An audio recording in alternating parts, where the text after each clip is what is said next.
অনেক ব্যক্তিকে ধ্বংস করেছে। সতর্ক হয়ে যায়, আল্লাহ যেন না করে নূহ আলাইহিস সালামের বন্যার মতন যেন আমাদেরকে আল্লাহ পাক যেন বন্যার পানি দিয়ে ধ্বংস না করে। আমিন বলবেন না? একটু জবান খুলে বলেন একটু আমিন। এ কবিরা গুনাহ করলে যদি কোনো ব্যক্তি এরকম সুদের মতন একটা কবিরা গুনাহ যদি করে, আল্লাহ পাক বলেন পরে আমি জান্নাত দেব না, জান্নাত আমি দেব না। বিনা তওবা মারা গেলে ও জাহান্নামী। জানতেছো কবিরা গুনাহ, নির্ঘাত জাহান্নামী, তারপরে এটা মানুষ মানে না। সত্যকে মানুষ জানার পরেও অস্বীকার করে।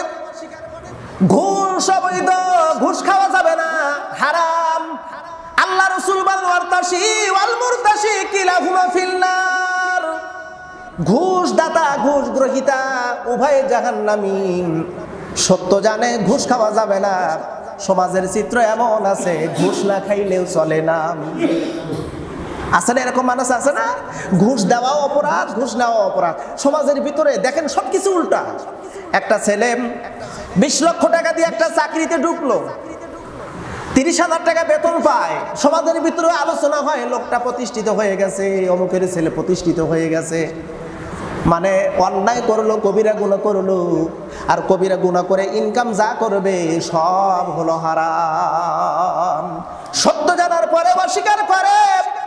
আল্লাহ পাক রব্বুল আলামিন বলেন ইন্নাল্লাযীনা ইয়াকতুমুনা মা আনজালাল্লাহু মিনাল কিতাব ওয়া ইয়াশতারুনা বিহি সামানান ক্বালীলা উলাইকা মা ইয়াকুলুনা ফি বুতুনিহিম ইল্লান নার ওয়া লা ইউকাল্লিমুহুমুল্লাহু ইয়াওমাল কিয়ামা ওয়া লা ইউযাক্কিহিম ওয়া লাহুম আযাবুন আলীম। যারা আল্লাহর দেওয়া বিধান সত্য জানছে, এটা বাস্তব সত্য জানার পরে অস্বীকার করে, গোপন করে ফেলে, আল্লাহ পাক বলেন ওদেরকে পবিত্র করব না, ওদের সাথে আমি আল্লাহ কথা বলবো না, নির্ঘাত ওদেরকে আমি জাহান্নামের ভিতর ফেলে দেব। সত্য জানতেছে, সত্য জানার পরে মানে না। আমরা এটাও ভালো করে জানি মান তারাকা সালাতা মুতাআম্মিদান ফাকাদ হাদামাদ-দ্বীন। যে ব্যক্তি এক ওয়াক্ত নামাজ ছেড়ে দিল, সেই ইসলাম ধর্ম থেকে বের হয়ে গেল। আমার কথাটা না, বিশ্ব নবীর কথা, হাদিসে মুতাওয়াতির। এই হাদিস অস্বীকার করলে সে কাফের হয়ে যাবে। হাদিসের ভিতর শ্রেণীবিন্যাস আছে, হাদিসের ভিতর শ্রেণীবিন্যাস আছে। মান তারাকা সালাতা মুতাআম্মিদান ফাকাদ হাদামাদ-দ্বীন, দিন থেকে বের হয়ে যাবে। মান তারাকা সালাতা মুতাআম্মিদান ফাকাদ কাফারা। যে ব্যক্তি ইচ্ছাকৃতভাবে এক ওয়াক্ত নামাজ ছেড়ে দিল, সে অস্বীকার করে ফেললো, কুফরিত্ব করে ফেললো। সত্য জানি, আমরা জানি না নামাজ পড়তে হবে, নামাজ পড়ি না। নামাজের সময় আসলে চাষটালের ভিতর দাঁড়ায় বসে থাকি, আর অশ্লীল কিছু আমরা দেখি। একটা কথা শুনে রাখেন, অশ্লীল দেখবেন, শুনবেন, পরিচালনা করবেন, উভয় সবাই এক সমান গুনার অধিকারী। কবিরা গুনাহ, ছোটখাটো গুনাহ না, কবিরা গুনাহ না। অথচ বিশ্বনবী বলেন ও আমার উম্মতরা তাওয়াজ্জু কাবাইরুল যুনুব, তোমরা কবিরা গুনাহ থেকে আল্লাহর কাছে আশ্রয় প্রার্থনা করো। ফাইনাল কাবাইরুল যুনুবা ফিন্নার, নিঃসন্দেহে কবিরা গুনাহ তোমাকে জাহান্নামে নিয়ে যাওয়ার জন্য যথেষ্ট। কবিরা গুনাহ তোমাকে জাহান্নামে নিয়ে যাওয়ার জন্য যথেষ্ট। সত্যকে আমরা বাস্তবে জানার পরেও অস্বীকার করি। খুব ভালো করে খেয়াল করবেন। এজন্য আল্লাহ পাক রব্বুল আলামিন বলেন কিয়ামতের ময়দানে একদল ব্যক্তি আসবে, ওদেরকে বোবা শয়তান হিসাবে স্বীকৃতি দেওয়া হবে। বোবা শয়তান, বোবা শয়তান, বোবা শয়তান কারে বলা হয়? আল্লাহ পাক বলেছে লা তাত্তাবিউ খুতুওয়াতিশ শাইতান, খবরদার শয়তানকে অনুসরণ করা যাবে না। আচ্ছা শয়তান কি শুধু ওই যে জিন শয়তান, ওই কি শয়তান, নাকি আর কেউ নাই? এখানে বলা হয়েছে শয়তান। কেন বলা হয়েছে? বলা হয়েছে, বহু বছর বলা হয়েছে, উদ্দেশ্য হলো ওই শুধু মরদুদ ইবলিসই শুধু শয়তান না, মানুষের মধ্যেও এক দল মানুষ থাকবে, ওরাও শয়তান। তারা কারা? সত্য জানছে, সত্য পরিষ্কার ভাবে জানে, সত্য প্রকাশ করে না, বললেই অপরাধ হবে। কয় সত্য কথা বলা যাবে না সব সময়। কতক্ষণ এরকম সমাজের ভিতর মানুষ আছে না? সমাজের ভিতর কিন্তু মানুষ আছে, সত্য কথা বলা যাবে না, বললেই দোষ, বললে মন খারাপ, কথা উচিত কথা বললেই নাকি চাচা বেজার। অন্যায় অপকর্ম দেখে কিন্তু বলে না, হক কথা বলে না। কিয়ামতের ময়দানে আল্লাহ ওদেরকে বোবা শয়তান করে তুলবে, বোবা শয়তান, বোবা শয়তান করে তুলবে ওদেরকে।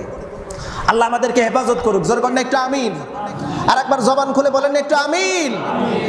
নূহ আলাইহিস সালাম বললেন আমার কওমেরা আল্লাহকে স্বীকৃতি দাও, ওয়াহিদ আল্লাহ, আল্লাহকে একত্ববাদ হিসেবে স্বীকৃতি দাও। আর আমি নবী, আমি রাসূল তোমাদের মাঝে এসেছি, আমাকে তোমরা স্বীকার করো, আমার ইত্তেবা করো, আমার অনুসরণ করো। মাত্র 90 জন, কয়জন? 90 জন কালেমা পড়ে মুসলমান হলো। 90 জন নূহ আলাইহিস সালামের দ্বীনকে স্বীকার করলো। এর ভিতরে ইন্টারেস্টিং বিষয় হলো অ্যাডাল্ট মানে বয়স্ক মাত্র 24 জন। 90 জনের মধ্যে অ্যাডাল্ট নারী পুরুষ মিলে মাত্র 24 জন, আর বাদ বাকিগুলো হলো শিশু আর কিশোর, অল্প বয়স্ক। 45 জন নারী আর 45 জন পুরুষ, আর বাদ বাকি সবাই অস্বীকার করলো, সবাই অস্বীকার করলো। নূহ আলাইহিস সালাম অনেক দাওয়াত দিলেন, দাওয়াত দিতে গিয়ে তিনি মার খাইলেন, নির্যাতনের সম্মুখীন হলেন। তবে সত্য কথা, বাস্তব একটা কথা শুনে রাখেন, হক কথা বললে, সত্য কথা বললে নির্যাতন আসবে, অপমান অপদস্থ আসবে। আল্লাহর নবী সাল্লাল্লাহু আলাইহি ওয়াসাল্লাম, ইন্টারেস্টিং বিষয়, কথায় কথায় চলে আসে। আপনারা বলেন তো, আমার নবীর মতন ভালো মানুষ পৃথিবীর মধ্যে আর একটাও কি আসতে পারবে? বুঝে শুনে বলুন, আসতে পারবে? আরবের পৌত্তলিক ওই আইয়ামে জাহিলিয়াতের যুগের মানুষগুলো আল্লাহ রসুলকে কতটা চরিত্রবান, চরিত্রের দিক দিয়ে উন্নতি হলে মানুষকে এমন সুন্দর একটা উপাধি দেয়। আল্লাহ রসুলকে তদানীন্তনকালে জাহিলিয়াতের যুগের মানুষগুলো, যারা বাপ ছেলের মধ্যে পরিচয় ছিল না, খুন ধর্ষণ রাহাজানি হত্যা ছিনতাই, এক কথা সমস্ত প্রকারের দুর্নীতি, সমস্ত প্রকারের অপকর্ম যাদের মধ্যে ছিল, সেই সময়কার মানুষ আল্লাহর নবীকে উপাধি দিল আল আমিন। আল আমিন উপাধি দেওয়ার কারণ, আমার হুজুরের ক্যারেক্টার এতটাই ভালো ছিল, এতটাই ভালো ছিল, আরবের লোকেরা এক বাক্যে তার নাম দিয়েছিল আল আমিন। এই আল আমিন তিনি যখন হক কথাগুলো বলা শুরু করলেন, কি কথা বলা শুরু করলেন? বললেন, বাবা আমার আরবের লোকেরা, হেরেমের অধিবাসীরা, শোনো, তোমরা মূর্তি পূজা করো না, এই মূর্তি তোমাদেরকে মুক্তি দিতে পারবে না। আমি দেখতে পাচ্ছি তোমাদের সামনে আগুন, এই সমস্ত কবিরাগুলো যদি করো তোমাদেরকে জাহান্নামের মধ্যে ফেলে দেওয়া হবে। আল্লাহ রসুল বললেন, হত্যা করা যাবে না, কারোর সম্পদ জবরদস্তি করে খাওয়া যাবে না, অন্যায়ভাবে কাউকে আঘাত করা যাবে না, অন্যায়ভাবে কারোর বিরুদ্ধে গালমন্দ করা যাবে না, ইত্যাদি ইত্যাদি যখন বলতে লাগলো, তখন আল্লাহ রসুলকে সবাই বলতে লাগলো পাগল, লোকটা খারাপ।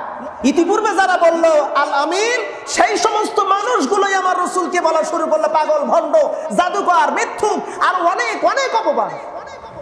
সমাজের ভিতরে একটু করে লক্ষ্য করে দেখেন তো, সবচাইতে কোন ব্যক্তির সমালোচনা বেশি হয়, কোন ব্যক্তিকে সবচাইতে মানুষ বেশি ঘৃণা করে? আমরা যতটুকু জানি, আমি আমার ব্যক্তিগত আমার অভিজ্ঞতার দিক দিয়ে বলতে পারি, সবচাইতে ঘৃণিত এবং যার সমালোচনা বেশি হয় তা হলো আলেম ওলামা। আলেম ওলামার সমালোচনা সবচাইতে বেশি হয়। 2 টাকার চা খাবে আর 50 টাকার সমালোচনা করবে। পায়ে হাত দিয়ে বলি, আমি আপনি আলেম হতে পারিনি, সমালোচনা করেন না, গীবত করেন না। আপনার তার কথা যদি পছন্দ না হয় আপনি এড়িয়ে যান। আপনাকে যে তার কথা মানতেই হবে এমনটি না। আপনাকে তো আল্লাহ পাক নিজেও বলেছেন, আতিউল্লাহ ওয়া আতিউর রাসূল ওয়া উলিল আমরি মিনকুম ফাইন তানাযাআতুম ফি শাইইন ফারুদ্দুহু ইলাল্লাহি ওয়ার রাসূল। যদি তোমার আলেমের কথা যদি পছন্দ না হয় আল্লাহ এবং আল্লাহর রাসূলের দিকে চলে যাও। কিন্তু ওই তুমি গীবত সমালোচনা করতে পারো না। তুমি কি জানো গীবতের কত বড় ভয়াবহ পরিণাম? আল্লাহ পাক নিজে বলেছেন, কথাটা কান খাড়া করে শুনুন, কথাটা মনোযোগ দিয়ে শুনুন। ওয়াইলুল লিকুল্লি হুমাযাতিল লুমাযা। আল্লাহ পাক বললেন, আমি 3 ব্যক্তির উপর সরাসরি লানত করি, এখানে কোনো বাধা বিঘ্নতা থাকবে না। 3 ব্যক্তির উপরে আমি অভিশপ্ত করবই করব। 1 নাম্বার হলো যারা সামনে ধিক্কার দিয়ে মানুষকে কথা বলে, কুঠার আঘাত করে কথা বলে। সমাজের ভিতরে এমন কিছু মানুষ আছে, একজন আর একজনকে দেখে বুকে আঘাত, কলিজা আঘাত মূলক কথা বলে, এরকম মানুষ আছে না? আল্লাহ পাক বলেন, ওই ব্যক্তির উপর আমার লানত, যে ব্যক্তি মানুষকে কুঠার আঘাত দিয়ে কথা বলে, অন্তরে আঘাত দিয়ে কথা বলে। আর 2 নাম্বার, যে ব্যক্তি পিছনে গীবত করে, সমালোচনা করে, ওই ব্যক্তির উপর আমি অবশ্যই অভিশাপ দেব। আপনাদের কাছে আমার প্রশ্ন হলো, আল্লাহর অভিশাপ প্রাপ্ত যদি কোনো মানুষ থাকে, ওই মানুষটার কপাল ভালো নাকি মন্দ? এখন তারা একটু লক্ষ্য করে দেখেন, আমি কি সেই মন্দর কাতারে আছি নাকি ভালোর কাতারে আছি? আর একটা বিষয় আল্লাহ পাক বলেন আল্লাযী জামাআ মালাও আদ্দাদা। 3 নাম্বার হলো ওই কৃপণ ব্যক্তি, ওই কৃপণ, কোন কৃপণ? যে ব্যক্তি সম্পদ সঞ্চয় করে আল্লাহর রাস্তায় ব্যয় করে না, ওর উপর আমার লানত 100%। এই কথাটা তো আমার নয়, সরাসরি কোরআনুল কারীমের সূরা হুমাযার ভিতর পরিষ্কারভাবে আল্লাহ উল্লেখ করেছেন 3 ব্যক্তির উপর অভিশাপ আল্লাহর দেবেই দেবে। 1 নাম্বার যারা সামনাসামনি ধিক্কার দেবে, 2 নাম্বার যারা গীবত করবে, 3 নাম্বার ওই কৃপণ ব্যক্তি যে ব্যক্তি সম্পদ ব্যয় করে না, সঞ্চয় করে রাখে, জমা করে রাখে আর গণনা করে। আল্লাহ পাক বলেন ওরে তো আমি অভিশাপ দেবই, কিয়ামতের ময়দানে আমি কারুনের সাথে হাসর নাসরের ব্যবস্থা আমি করে দেব। এই জন্য সতর্ক হওয়া দরকার। আমরা সত্যকে যদি মানতে আমাদের কষ্ট যদি হয়, আপনি দূরে থাকবেন কিন্তু সমালোচনা করবেন না। আমি কথাটা কেন বললাম? 10ই মুহররম আসতেছে, আর মাত্র কয়েকদিন, সম্ভবত 16 অথবা 17 তারিখ হবে 10ই মুহররম।